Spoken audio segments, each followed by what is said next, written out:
Hello बच्चों, कैसे हो? All are fine? ओके। तो ये मेरा आज का पहला रिवीजन वीडियो है +2 टॉप क्लास इलेक्ट्रोस्टैटिक के लिए। ओके। तो आज मैं जो रिवीजन करने वाला हूँ वो टॉपिक है electric charges and field. Okay, शुरू करें? टाइम ना वेस्ट करते हुए हम रिवीजन शुरू करते हैं। ओके, सबसे पहले आती है डेफिनेशन ऑफ चार्ज कि चार्ज क्या होता है। राइट ना, charge is an intrinsic property of any elementary particle, intrinsic property of any elementary particle due to which they attract or repel each other. ये कोई बाहर से कोई प्रॉपर्टी नहीं है, ये उनके अंदर ही था। राइट, एक जब कोई दो बॉडी को अब रब करते हो तो इलेक्ट्रॉन्स एक बॉडी से दूसरी बॉडी में जंप कर जाते हैं, तो जिससे बाहर निकल जाते हैं उस पर पॉजिटिव चार्ज आता है, जिसपे इलेक्ट्रॉन चले जाते हैं उस पर आता है नेगेटिव चार्ज, जिसके कारण वो अट्रैक्ट या रिपल करना शुरू कर देते हैं। तो इंट्रिंसिक प्रॉपर्टी है। राइट, ये जो प्रॉपर्टी है ये हमें एक और फैक्ट से पता लगता है। देखिए, अगर मैं दो इलेक्ट्रॉन के बीच में ग्रेविटेशनल फोर्स फाइंड करूं, राइट, तो आपका फॉर्मूला जो होता है वो होता है G(m1m2/r²). राइट, अगर मैं इसमें G की वैल्यू मास ऑफ इलेक्ट्रॉन ना 9.1 × 10⁻31 kg, अगर मैं मास और डिस्टेंस पुट करके राइट फोर्स निकाल लूँ तो वो जो फोर्स है वो हमारा ऑलमोस्ट, मैंने यहाँ लिखा हुआ है, वो आ रहा था 10⁻67 न्यूटन। ये ग्रेविटेशनल फोर्स था ना। इलेक्ट्रॉन हैव मास, तो ग्रेविटेशनल फोर्स का कॉज क्या है? Mass only. Any object which have mass they attract each other. Right, तो वो जो फोर्स निकला वो इतना निकला। अब जब हमने इलेक्ट्रॉन्स के बीच में इलेक्ट्रिक फोर्स निकाला तो वो आया हमारा अराउंड 2.3 × 10⁻24 न्यूटन। -67 -24, ये फोर्स उससे बहुत बहुत बहुत ज़्यादा बड़ा है। अब साइंटिस्ट को लगा यार ये फोर्स कहाँ से आ रही है? इसका मतलब कुछ प्रॉपर्टी है जिसके कारण ये फोर्स, ये आपस में इलेक्ट्रॉन रिपेल कर रहे हैं और ये फोर्स इतनी ज़्यादा आ रही है। जो भी फोर्स थी वो ग्रेविटेशनल फोर्स से ऑफकोर्स बहुत बड़ा है। राइट, ऐसे ही उन्होंने जब फोर्स निकाला प्रोटॉन और प्रोटॉन के बीच में, वो भी सेम आ गया 2.3 × 10⁻24 न्यूटन। राइट, यानी कि इनकी जो भी प्रॉपर्टी है उसके कारण वो आपस में रिपेल कर रहे थे बाय दिस फोर्स। फिर उन्होंने निकाला न्यूट्रॉन ना, एटम एक थर्ड पार्टिकल होता है न्यूट्रॉन। अब न्यूट्रॉन के बीच में ये फोर्स नहीं था, उसके बीच में जो फोर्स निकला, ग्रेविटेशनल फोर्स निकाला उन्होंने, वो आया 1.9 × 10⁻60 न्यूटन। न्यूट्रॉन जो है आपस में रिपेल अटैक नहीं कर सकते थे, तो उनके पास क्या था? मास था। तो मास के कारण जो भी फोर्स था उन्होंने निकाला, it comes out to be 1.9 × 10⁻60। ये आप देखते हो ये ऑलमोस्ट कंपेरिजेबल है। राइट, और ये फोर्स इन दोनों से बहुत ज़्यादा है। यहाँ से भी प्रूफ हो गया कि neutron are neutral in nature, जबकि इलेक्ट्रॉन और प्रोटॉन पे चार्जेस होते हैं। अब ये एक्स्ट्रा फोर्स, इतनी ज़्यादा फोर्स कहाँ से आ रही थी? चार्जेस के कारण। तो उस प्रॉपर्टी को, जिस प्रॉपर्टी के कारण ये फोर्स आ रही थी, इट कम्स इनटू एक्शन, उस प्रॉपर्टी को नाम दे दिया क्या? Charge, intrinsic property. I think I made my point clear. Right, कि चार्ज क्या होता है। राइट, तो charge is the intrinsic property due to which they attract or repel each other. Okay, next है चार्ज क्या है? चार्ज एक scalar quantity है, इसका कोई डायरेक्शन नहीं होता है, सिर्फ मैग्नीट्यूड होता है, इसलिए स्केलर क्वांटिटी है। अब उसका एसआई यूनिट क्या है? चार्ज का एसआई यूनिट है कूलम। राइट, और सीजीएस यूनिट में क्या है? Stat coulomb. SI coulomb, CGS में क्या है? Stat coulomb. तो एक कूलम में 3 × 10⁹ ESU, या हम बोलते हैं स्टैट कूलम, इलेक्ट्रोस्टैटिक यूनिट, या इसको बोलते हैं स्टैट कूलम। ठीक है, तो कूलम यानी कि बड़ा यूनिट हमारा। क्लियर? ओके, आगे चलते हैं। अब कितनी तरह के चार्जेस है? आपको इजी, दो तरह के चार्जेस है, positive and negative. Similar charges क्या करते हैं? आपस में रिपेल करते हैं। ऑपोजिट चार्जेस क्या करते हैं? अट्रैक्ट करते हैं। जैसे कि देखो, है ना, अब बॉयज गर्ल्स है ना, दे ना वो आपस में अट्रैक्ट करते हैं, लेकिन बॉयज रेड हो यार, ये एग्जांपल फिट नहीं बैठता, आजकल तो उल्टा हो रहा है, बॉयज भी अट्रैक्ट हो रहे हैं। चलो ना, एग्जांपल गलत हो गया, हम फिजिक्स में वापस आते हैं। तो opposite charges attract each other, similar charges क्या करते हैं? रिपेल करते हैं। ओके, अब राइट, अब कई बार बच्चों ने पूछा कि सर, जब हम सिल्क क्लॉथ और ग्लास रोड को आपस में रब करते हैं, राइट, तो ग्लास रोड पे पॉजिटिव आ जाता है और सिल्क क्लॉथ पे क्या आ जाता है? नेगेटिव आ जाता है। अब ऐसा क्यों भी? इस पे नेगेटिव क्यों नहीं आता, ग्लास रोड पे नेगेटिव क्यों नहीं आता है और इस पे पॉजिटिव क्यों नहीं आता है? तो बेटा ऐसा है, ये डिपेंड करता है उनके वर्क फंक्शन पे। ओके, अब आप बोलोगे सर वर्क फंक्शन क्या हुआ, आप आरडी +1 में कर चुके हो। मिनिमम एनर्जी +2 में, सॉरी +2 में ही है, minimum energy required to eject electrons from the surface of metal, right, या एनी ऑब्जेक्ट, है ना। अब ये ग्लास रोड है, ये सिल्क क्लॉथ है, राइट। अब इसकी वर्क फंक्शन कम है, इसका क्या है, ज़्यादा है। अब दोनों को रब किया मैंने तो हीट एनर्जी प्रोड्यूस हुई, राइट, क्योंकि इसका वर्क फंक्शन कम था इसलिए इसमें से इलेक्ट्रॉन ज़्यादा आसानी से निकल गए। तो ग्लास रोड ने इलेक्ट्रॉन्स लूज कर दिए, जो इसने लूज किए वो कहाँ चले गए, वो चले गए आपके सिल्क क्लॉथ में। ओके, क्योंकि इतने इलेक्ट्रॉन लूज किए हैं तो इस पर आ गया पॉजिटिव चार्ज, इसने गेन कर ली, इस पर आ गया नेगेटिव चार्ज। यानी कि कौन लूज करता है कौन गेन करता है ये डिपेंड करता है किस पे, उसके वर्क फंक्शन पे। ग्लास रोड का वर्क फंक्शन लोअर है, सिल्क क्लॉथ का हायर है, इसलिए इलेक्ट्रॉन जो है ग्लास रोड से सिल्क क्लॉथ में चले जाते हैं। ओके ओके, अब नेक्स्ट हमारा है कंडक्टर्स एंड इंसुलेटर्स। इजी है, छोटी क्लास में पढ़ते आ रहे हो आप, है ना। कंडक्टर्स क्या होते हैं, which allow electric charges to flow through them. Generally all metals are conductors. What are insulators, right, those who don't allow charges to flow through them. Okay, they are insulators. Rubber, glass हो गया, plastic, ये सब क्या है, insulators है। Understood. Next चलते हैं अब मेथड्स ऑफ चार्ज। अब हमने चार्ज के बारे में पढ़ लिया, दो तरह के चार्ज होते हैं, पॉजिटिव नेगेटिव वगैरह वगैरह। अब है कि अगर मैंने किसी दो ऑब्जेक्ट को चार्ज करना है उसके हमारे पास कितने तरीके हैं। तो आपकी बुक में 3 तरीके बताए हुए हैं। पहला है बाय फ्रिक्शन और रबिंग। बाय फ्रिक्शन और रबिंग, इसको फ्रिक्शन या रबिंग बोलते हैं। और मैंने बता भी दिया, एक्सप्लेन कर दिया कि चार्ज क्यों होते हैं। फ्रिक्शन या रबिंग से एनर्जी जनरेट होती है, इलेक्ट्रॉन एनर्जी लेके जंप मार के दूसरे बॉडी में एंटर कर जाती है, ठीक है। और रबिंग से हम इंसुलेटर को चार्ज कर सकते हैं, मेटल्स को नहीं कर सकते हैं, ठीक है। रबिंग से मेटल्स को नहीं कर सकते हैं क्योंकि मेटल्स जब आप रब करोगे तो इलेक्ट्रॉन जो है उनके अंदर फ्लो होकर कहीं और निकल जाते हैं या आपकी बॉडी से होके उसकी अर्थिंग हो जाती है, राइट। तो metals can't be charge by rubbing, insulators can be charge by rubbing. Next second method है कंडक्शन। हाँ जी, अब ये क्या हुआ, कंडक्शन कौन सा मेथड हुआ, देखो मैंने क्या किया, मैंने लिया ग्लास रोड, मैंने लिया सिल्क क्लॉथ, रब किया, अभी इस पे क्या आ गया, पॉजिटिव चार्ज आ गया। सपोज मेरे पास यहाँ पर 5 माइक्रोकूलम पॉजिटिव चार्ज है, कितना, 5 माइक्रोकूलम, 10 ले लेते चलो, इस मेरे पास 10 माइक्रोकूलम चार्ज है ग्लास रोड पे, ये अनचार्ज है, ये क्या है, अनचार्ज है। मैंने इनको टच किया और टच करने से ये दोनों क्या बन गए, दोस्त बन गए। कहते चल यार तेरे पास जो भी खाना है ना हम बराबर बराबर शेयर कर लेते हैं। तो इसके बाद 10 माइक्रोकूलम था, इसने अपना 5 इसको दे दिया, 5 इसके पास आ गए, 5 इसके पास आ गए, दोनों चार्ज हो गए। हमने क्या किया, इनको टच किया, रब नहीं किया, हमने टच किया। ये चार्ज बॉडी था, ये अनचार्ज बॉडी था, टच करने से इस पर भी चार्ज आ गए, बराबर बट गए। इस मेथड को बोलते हैं bye conduction. Okay, third important है, यह है बाय इंडक्शन।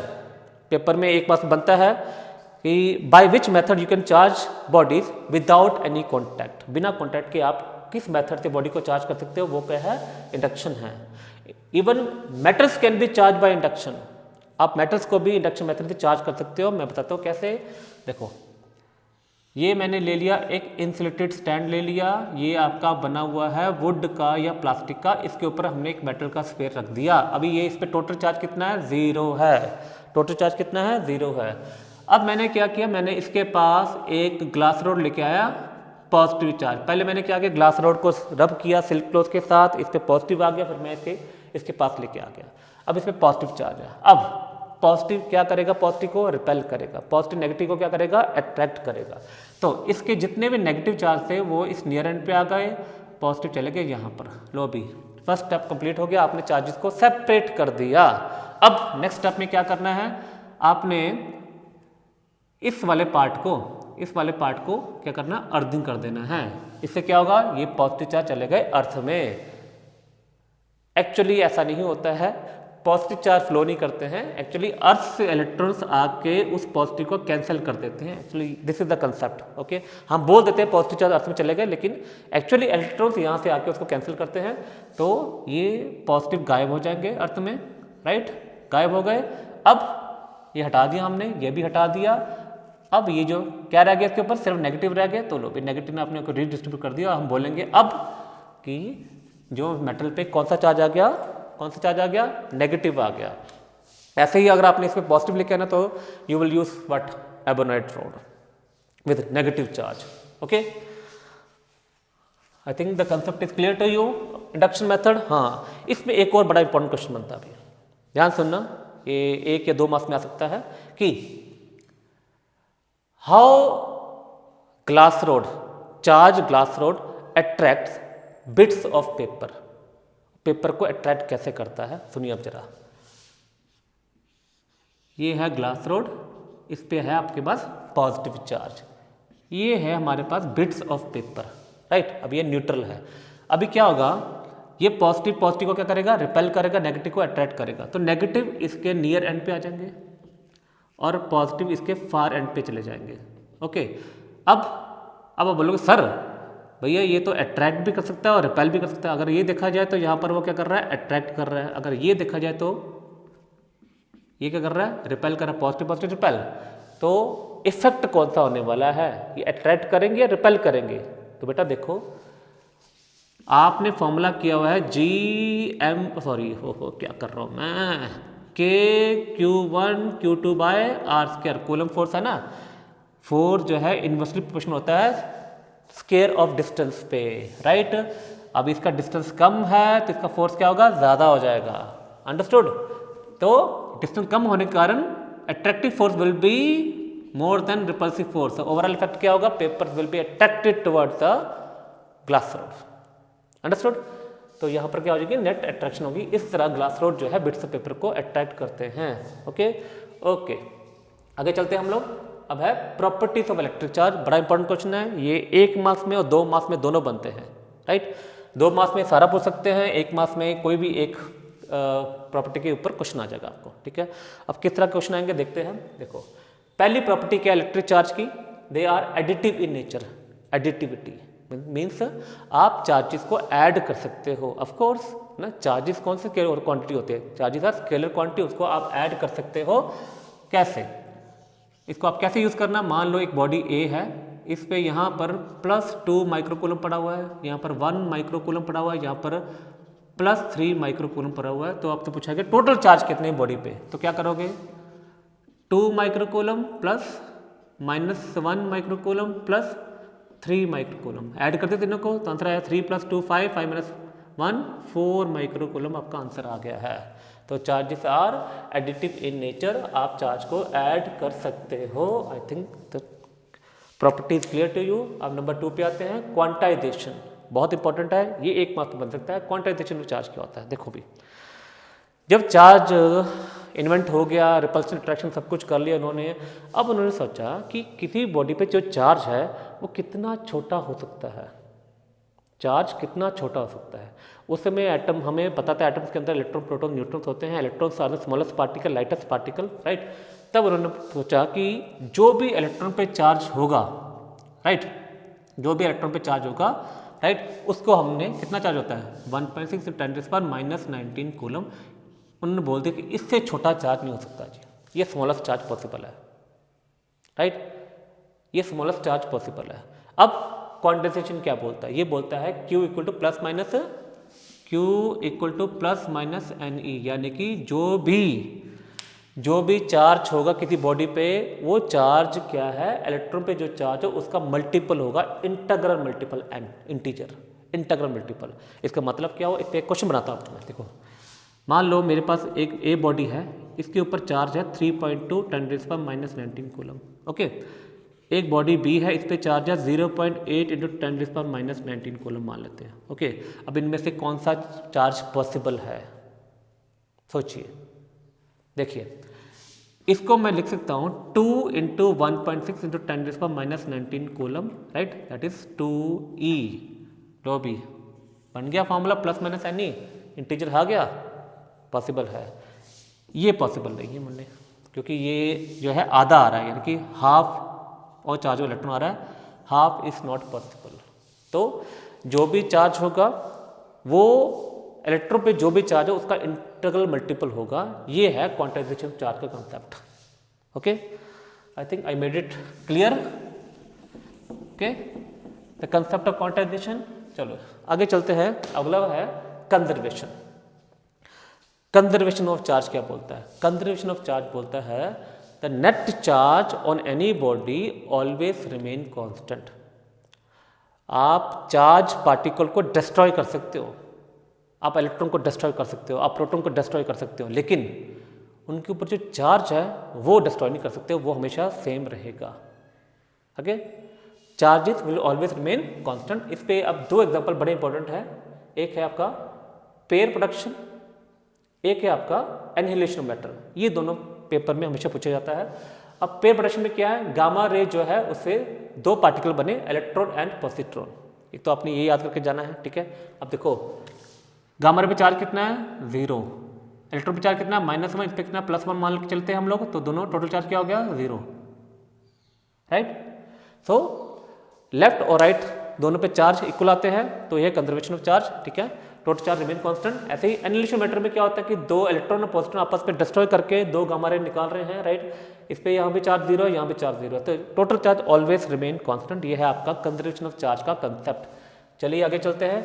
अब ये बड़ा इंपॉर्टेंट टॉपिक आपका effect of speed on mass and charge, यानी कि इलेक्ट्रोस्टैटिक अभी तो चार्ज रेस्ट पे है, राइट, लेकिन अगर ये चार्ज चल पड़े, है ना, इस पे मान लो हमारे पास 2 माइक्रोकूलम है, राइट। अब ये चल पड़ा है तो उसके मास पे और उसका जो 2 माइक्रोकूलम चार्ज है उस पर क्या असर पड़ने वाला जी, क्या पड़ेगा या नहीं पड़ेगा। तो हमने फाइंड आउट किया कि बेटा चार्ज पे तो कोई इफेक्ट नहीं होता, नो इफेक्ट, चार्ज सेम रहेगा हमेशा, लेकिन मास चेंज होता है। ये हमने एक्सपेरिमेंटली भी प्रूव कर लिया है कि मास ऑफ बॉडी चेंजेस के विद स्पीड। अब वो जो फॉर्मूला है, जिस फॉर्मूले से हम इसको दिखाते हैं, वो है थ्योरी ऑफ रिलेटिविटी से आता है, m = m0 √1 - v²/c²। अब देखते हैं कैसे चेंज होता है, ये फॉर्मूला से हम देखते हैं कि आपका मास चेंज कैसे हो रहा है। देखो ये है, इसको बोलते हैं रेस्ट मास, ओके। ये है वेलोसिटी ऑफ द ऑब्जेक्ट या पार्टिकल, ये है वेलोसिटी ऑफ लाइट। अब ज़्यादा से ज़्यादा क्या हो सकता है, राइट, कि मान लो पहले वेलोसिटी ऑफ बॉडी क्या है, 0 है, बॉडी रेस्ट पे है। अगर आप ये वैल्यू यहाँ पुट करते हो तो आपका क्या बनेगा, m0/√1 - 0/c²। तो 0.c क्या होगा, 0 बन जाएगा, तो आपका बच जाएगा m0/1 बचेगा, यानी कि रेस्ट मास के बराबर आ गया जी। यानी कि mass will be equal to क्या, रेस्ट मास। जब बॉडी नहीं चल रही होती है तो उसका मास जो है वो रेस्ट मास के बराबर हो जाता है, राइट। अब मान लेते हैं कि बॉडी की वेलोसिटी बढ़ गया जी, बढ़ते बढ़ते बढ़ते, सपोज मान लेते हैं, ऐसा होता नहीं है लेकिन मान लेते हैं फिजिक्स में कि जो पार्टिकल है उसकी वेलोसिटी ऑफ लाइट के बराबर हो गई जी। इसका मतलब v जो है वो c के बराबर हो गया। अगर ऐसे होता है तो क्या होगा, आप यहाँ पर क्या पुट करोगे, c²/c², राइट, c²/c²। अब c²/c² क्या आ जाएगा, 1 आ जाएगा, 1 - 1 0, तो m0/0 क्या हो जाएगा, इन्फिनिटी हो जाएगा मुन्ने। समथिंग डिवाइड बाय 0 क्या, इन्फिनिटी, यानी कि मास क्या बन गया, मास जो है वो इन्फिनिटी पे चले गया, मास जो है इन्फिनिटी पे चले गया है, मास इन्फिनिट हो गया है। यानी कि जैसे ही वेलोसिटी 0 से c पे चलती है तो मास जो है बढ़ के इन्फिनिटी हो जाता है। It shows mass of body increases with velocity of light. याद रखना इस चीज़ को, चार्ज पे कोई इफेक्ट नहीं पड़ता है, मास पे इफेक्ट पड़ता है, मास इंक्रीजेज विद वेलोसिटी। ओके, बहुत इंपॉर्टेंट है, 1 या 2 मार्क्स में क्वेश्चन बनते हैं, राइट, याद रखना। अब कर दूं, ओके, चलते हैं हम आगे।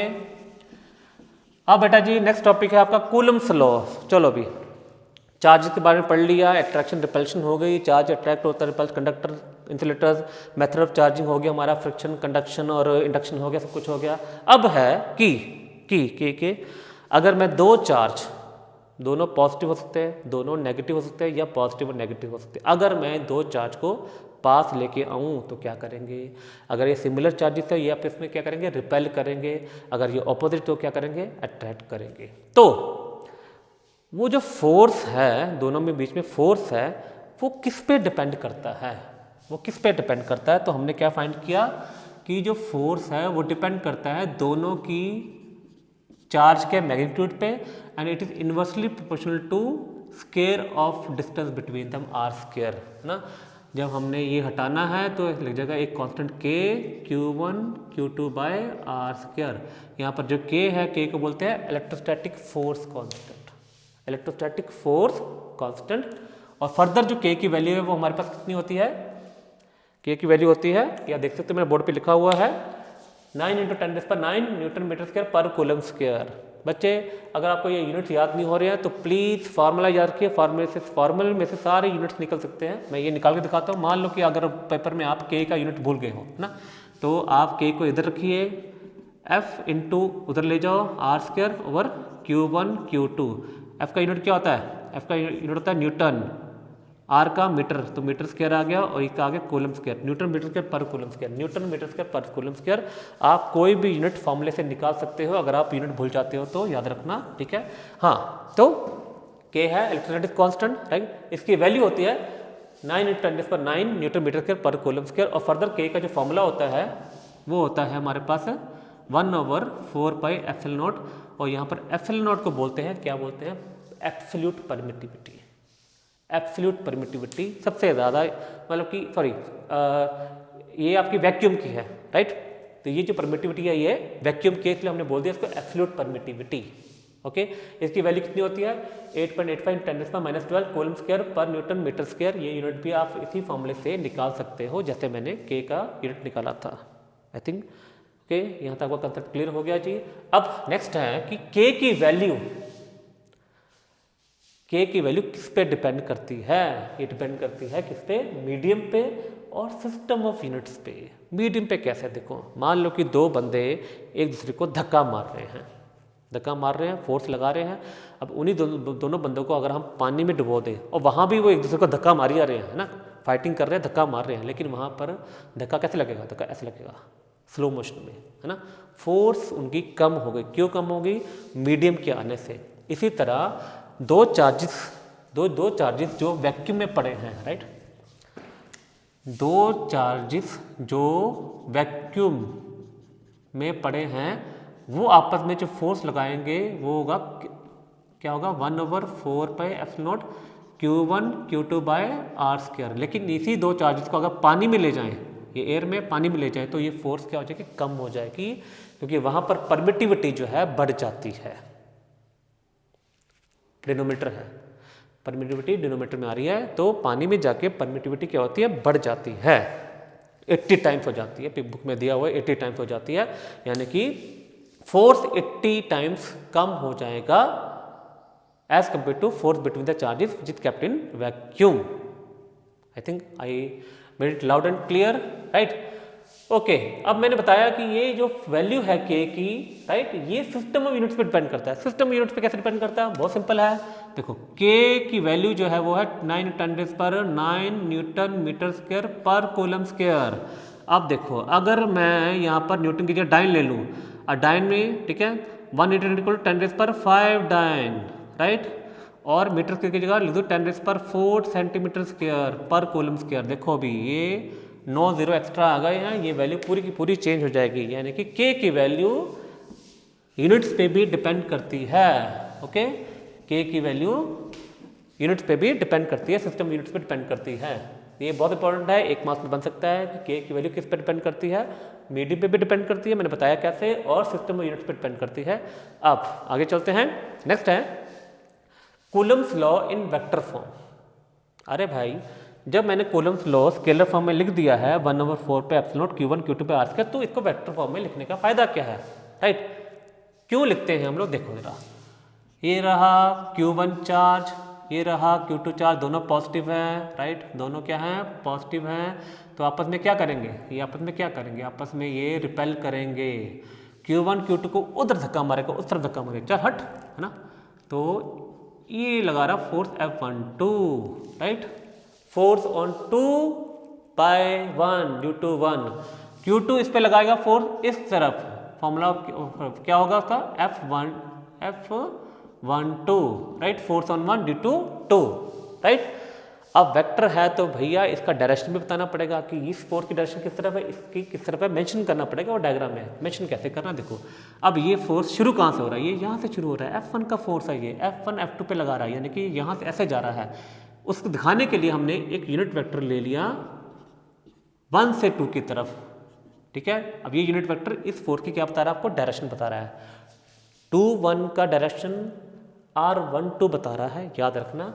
और इस फोर्स की डायरेक्शन कहाँ है, यहाँ से इस तरफ है, तो इसको दिखाने के लिए मैंने एक यूनिट वेक्टर डिफाइन कर दिया R21, ओके। तो अब अगर वेक्टर फॉर्म में लिखना है आपने कूलम्ब्स लॉ, तो कैसे लिखोगे, F12 vector equal to K Q1 Q2 by R square into R21, क्योंकि यही तो ये इसकी डायरेक्शन बता रहा है, ये इसकी डायरेक्शन बता रहा है, ऊपर मैंने बताया आपको, राइट।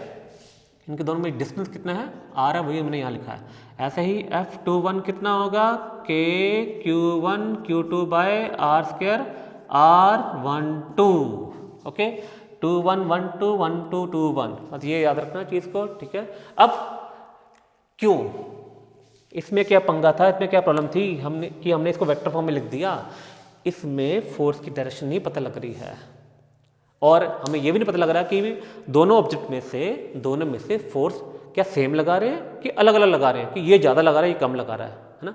ये देखने के लिए ही हमने, ये समझने के लिए ही हमने इसको वेक्टर फॉर्म में एक्सप्रेस किया है।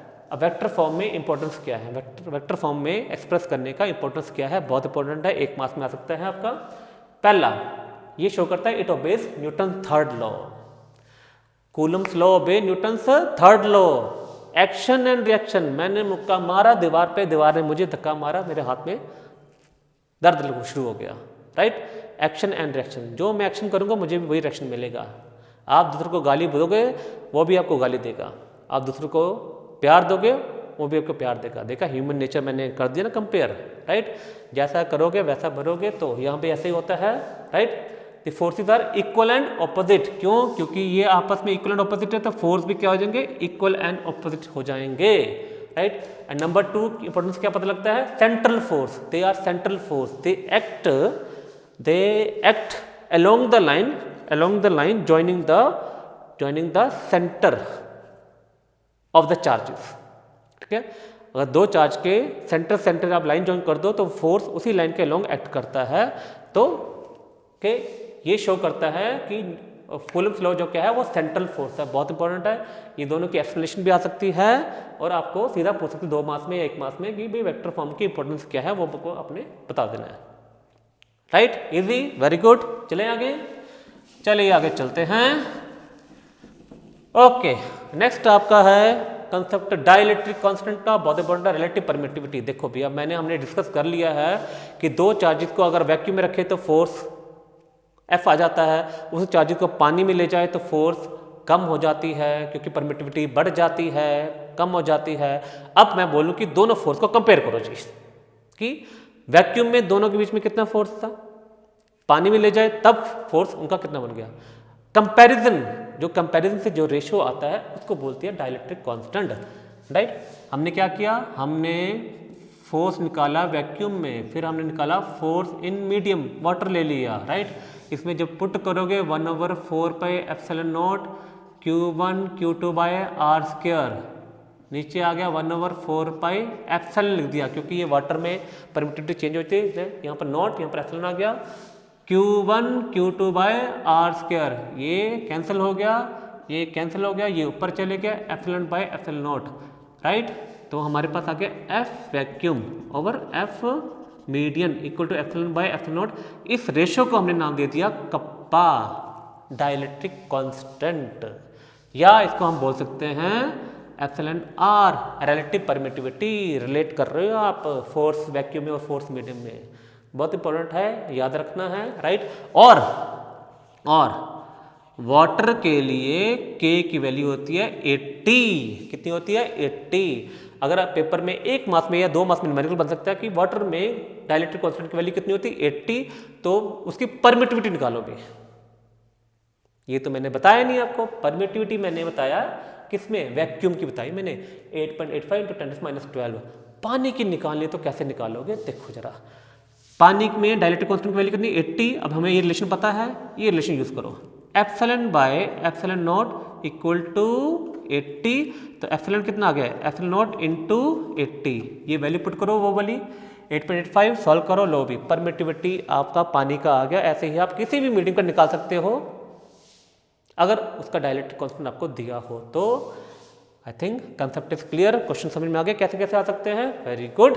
अब चलो अभी अब हमने क्या किया है ना, हमने चार्ज पढ़ लिया, इंडक्शन कंडक्शन पढ़ लिया, राइट, फोर्स पढ़ लिया, फोर्स किस पे डिपेंड करता है, राइट, डायलेक्ट्रिक कांस्टेंट सब कुछ पढ़ लिया। अब है अगर हम अगला टॉपिक सुपरपोजिशन प्रिंसिपल, मतलब कि अगर एक जगह एक चार्ज पड़ा हुआ है, एक और चार्ज ले लिया, एक और चार्ज ले लिया, अब तो तीन तीन चार्जेस आ गए, राइट, 3 चार्ज आ गए। पहले तो क्वेश्चन बनता है एक मास में, क्या ये दोनों में जो भी फोर्स था इसके आने से वो क्या चेंज हो जाएगा? नहीं होगा, याद रखना। इसके आने से इन दोनों के बीच में जो फोर्स है वो चेंज नहीं होने वाला है, याद रखना। ह्यूमन बीच में रिलेशन चेंज हो जाते हैं, राइट, जब बेबी आ जाती है तो पेरेंट्स को भूल जाते हैं बच्चे, है ना, कोई बात नहीं बेटा, ऐसा नहीं करना है, रिलेशन सेम रखना है। तो इन दोनों के बीच में जो रिलेशन था, सॉरी रिलेशन, इन दोनों के बीच में जो फोर्स है वो क्या रहेगा, सेम रहेगा, लेकिन इसके आने से उसकी फोर्स पे कोई इफेक्ट नहीं पड़ेगा। लेकिन ये भी इस पे फोर्स लगाएगा, राइट, ये इस पे भी लगाएगा। अब मैंने अगर मानना है ये आपस में फोर्स लगाएंगे कि Q1 पे टोटल चार्ज कितना लग रहा है, तो आपने क्या करना है, देखो Q2 Q1 पे फोर्स लगाएगा, इस तरफ अगर सिमिलर चार्जेस है नाम दे देंगे F12, राइट, वेक्टर। Q3 इस पे लगाएगा, इस तरफ नाम देती है F13, force on 1 due to 2, force on 1 due to 3। अब ये दो फोर्स लग रहे हैं Q1 पे, तो नेट फोर्स कैसे निकालना है आपको पता है, force is a vector quantity, force is a vector quantity. अगर ये वेक्टर क्वांटिटी है तो हम इस पे वेक्टर एडिशन लगाएंगे बेटा जी। अगर नॉर्मली लिखना है force on net force on 1 that will be given by F12 plus F13, right. लेकिन अगर आपने इसका मैग्नीट्यूड निकालना तो कैसे निकालोगे, अंडर रूट F12 का स्क्वायर प्लस F21 का square plus 2F1 F2 F12 F21 cos theta. ये आप प्लस 1 में कर चुके हो वेक्टर एडिशन का मैग्नीट्यूड का, पैरेलल वेक्टर से आया था ये फॉर्मूला, राइट। तो वेक्टर फॉर्म में आप ये टोटल फोर्स निकाल सकते हो। ऐसे ही 10 चार्जेस अगर एक चार्ज पे फोर्स लगाते हैं तो नेट फोर्स निकालने के लिए आप क्या लगाओगे, superposition principle. Net force will on first body will be F12 F13 F14 that is F1n। I think I made it clear the topic about electric charges. आपका ये चार्जेस वाला कंसेप्ट अभी क्लियर होता है। अब मैं नेक्स्ट वीडियो में आपका फील्ड का कंसेप्ट लेके आऊँगा, राइट। तब तक के लिए हम वीडियो को यहीं से स्टॉप करते हैं। Bye bye.